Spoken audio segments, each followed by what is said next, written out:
జీవితంలో వచ్చే మార్పుల గురించిన ఒక చిన్న విశ్లేషణ ఇది. చూడండి, మనలో చాలామందికి మార్పు అంటే కొంచెం భయంగా ఉంటుంది కదా.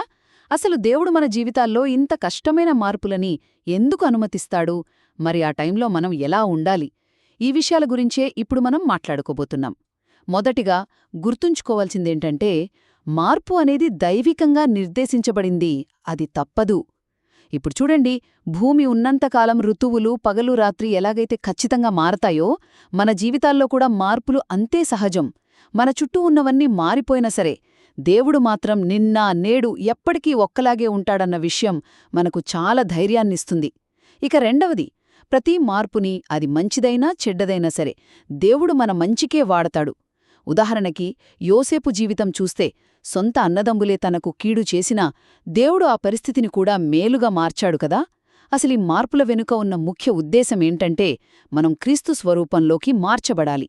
ఎందుకంటే శ్రమ ఓర్పును, ఆ ఓర్పు నిరీక్షణను మనకు నేర్పిస్తాయి. చివరిగా, మనకెదురయ్యే కష్టాలు మనల్ని కిందకి లాగడానికి కాదు, పైకెక్కించే మెట్లుగా పనిచేస్తాయి. మనం ఇతరులకి తీర్పు తీర్చకుండా దేవుడు మన పట్ల ఎలాంటి కరుణ చూపిస్తున్నాడో, మనం కూడా ఇతరుల పట్ల అలాగే ఉండాలి. దేవుడు మనకిచ్చిన తలాంతులను, వరాలను, ఆ అభిషేకాన్ని మనం అర్థం చేసుకోవడం చాలా ముఖ్యం.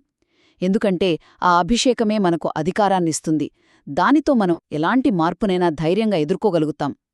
సో, అంతిమంగా చూస్తే, మార్పు అనేది దేవుడు మనల్ని తన స్వరూపంలోకి చెక్కడానికి ఉపయోగించి ఒక పవర్ఫుల్ టూల్ అన్నమాట.